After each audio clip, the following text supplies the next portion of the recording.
Oke, halo guys, jumpa lagi bersama saya Rio. Kali ini kita akan membahas lemari pendingin yang super duper futuristik. Kenapa? Karena banyak banget fiturnya itu yang menggunakan teknologi yang terkini. Seperti apa detailnya? Check it out.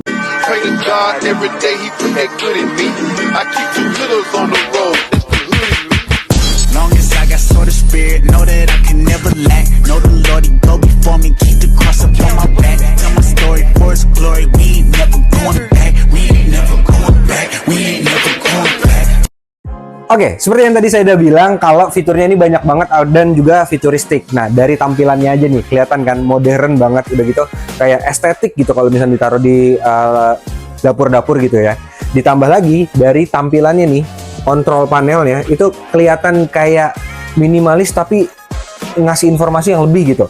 Dari nantinya kalau dinyalakan, di atas ini akan ada temperatur di bagian comfortable dari yang atasnya, yaitu comfortable biasanya. Untuk freezernya ada di bagian bawahnya, jadi di garis strip di bawahnya itu nanti ada temperatur dari bagian bawahnya. Selain itu, dia juga bahannya ini udah anti glare. Anti glare itu apa? Jadi kalau saat dia terkena gesekan, itu tidak mudah untuk memberikan strip garis gitu dulu. Biasanya kan kalau saat pengangkutan ada suka garis-garisnya ya, bekas-bekas garisnya. Nah, ini udah enggak. Ditambah lagi dari desainnya aja kita bisa lihat kalau ini masuk ke kategori yang kulkas multidor. Dari tampilannya kan ada 4 pintu. Nah, itu masuknya ke yang multidor. Kalau 2 itu masuknya ke set by set. Kalau yang atas bawah, freezernya di atas, kompartemen biasanya di bawah itu 2 pintu biasa. Lalu ada yang terakhir, ada yang 1 pintu. Nah, oke, kita lanjut aja. Ini adalah kulkas dari Midea dengan seri MDR 550 FG. Oke, kita lanjut ke yang fitur pertama. Kenapa sih unit kulkas ini saya bilang futuristik banget? Dia ini adalah lemari yang menggunakan kinerja dari kompresor yang Quarto. Jadi dia ini kalau biasanya kulkas lemari pendingin lain itu yang inverter adalah hanya kompresornya, tapi kalau unit ini dia nggak cuma kompresornya aja, dia juga blowernya yang mengedarkan udara dingin ke semua kompartemennya itu juga sudah inverter. Jadi itu disesuaikan tuh dari kebutuhannya. Contoh, misalkan saya buka cuma sebentar gini nih, saya tutup lagi, kan suhu dinginnya berkurangnya hanya sedikit. Nah, kalau pakai kompresor yang ini, dia kipasnya pun menyesuaikan dengan kinerja kompresornya. Jadi ngeblownya atau daya yang dikeluarkannya nggak terlalu besar, jadinya jauh lebih irit gitu. Oke, kita lanjut ke fitur keduanya. Fitur keduanya ada di bagian dalamnya. Maaf, saya longkap pindah ke sini. Nah, udah kelihatan. Jadi fitur keduanya adalah Platinum Fresh. Nah, kalau Midea itu menyebutnya Platinum Fresh. Beberapa merek itu emang ada untuk meningkatkan keawetan dari makanannya, yaitu dengan cara membunuh bakteri, jamur, serta tungau-tungau yang ada di makanannya. Nah, kalau dari Midea dia menyebutnya Platinum Fresh. Jadi mekanismenya adalah udara dingin yang disebarkan setelah menabrakkan evaporator, dia akan disterilisasi dengan cara antara panas dan juga dari getaran, bisa juga dari cahaya. Nah, itu akan dipanaskan atau digetarkan supaya bakterinya itu mati. Jadi udara yang disebarkan nggak cuma dingin, dia juga sudah fresh gitu. Nah, kita lanjut ke fitur yang kedua. Fitur yang ketiga, dia saat kompartemen biasanya bekerja, dia ada modenya nih, kayak mid, lalu minuman dingin, lalu sayur-sayuran yang tidak terlalu dibutuhkan untuk beku, dia bisa diatur. Dan nggak cuma itu, dia juga sudah ada vario box-nya. Nah, vario box ini unik banget. Kenapa? Karena dia akan ada di suhu standby, yaitu 0 derajat. Jadi buat sayuran-sayuran yang kalau terlalu beku dia bakalan jadi rusak, nah bisa disimpan di dalam sini nih. Nanti juga ada di bagian modenya. Sorry, saya tutup dulu. Di sininya nanti ada bagian ada modenya, kayak pencetannya kayak tulisan vario. Nah, itu nanti dipencet aja, nanti dia akan bekerja supaya ini tidak kurang dari 0 derajat.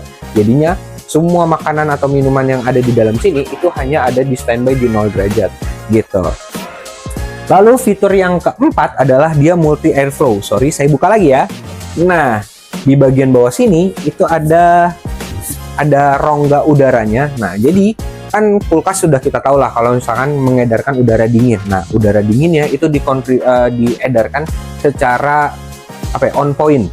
Jadinya makanan itu yang kalau ditaruh di tempat yang emang butuh beku, dia akan beku Lalu kalau yang pengen supaya dia nggak pengen nih beku banget, nah ini juga bisa. Jadi dia itu sudah dikoordinasikan oleh teknisinya si Midea supaya tidak terlalu terfokus di satu titik aja. Contohnya kita buka yang bagian freezernya ya.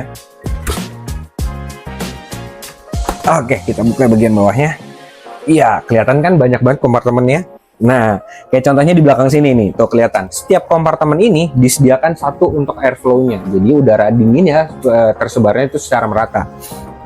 Dan nggak cuma itu, tadi saya sudah sempat spill kalau dia kompartemennya tuh banyak banget dan lebar-lebar.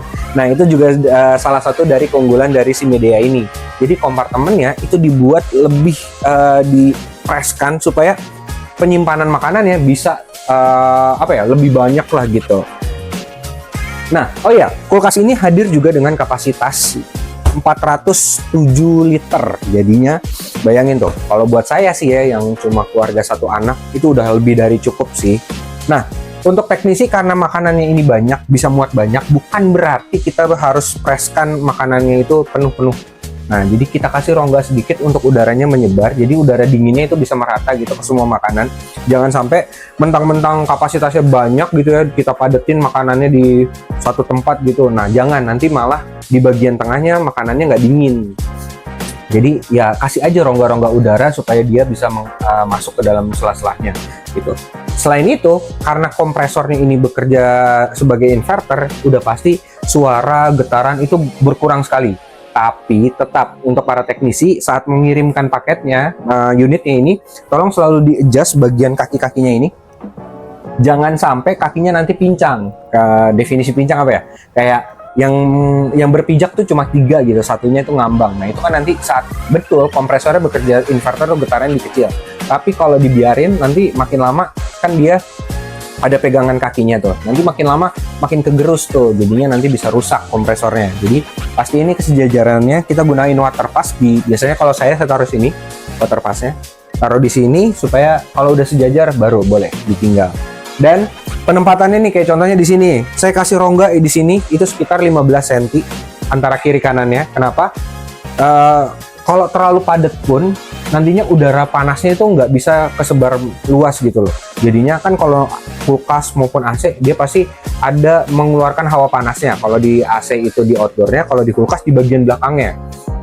Itu amat wajar, apalagi kalau sampai ininya berembun, pintunya berembun, itu wajar sekali. Artinya perbedaan antara suhu di dalam sama di luar itu berbeda gitu. Oke, dan yang terakhir, tolong untuk teknisi selalu ingetin ke customer, jangan sampai unitnya nyampe terus langsung dicolokin. Pastiin selalu tunggu sampai 8 jam minimal. Kenapa? Bukan karena kayak biar teknisinya pulang dulu, bukan, tapi karena emang saat dibawa kan kompresornya ada goyangan tuh. Otomatis oli itu ada kemungkinan untuk naik. Nah, untuk jaga-jaga nih supaya olinya kembali lagi ke kompresor, supaya kompresor juga terlumasi gitu.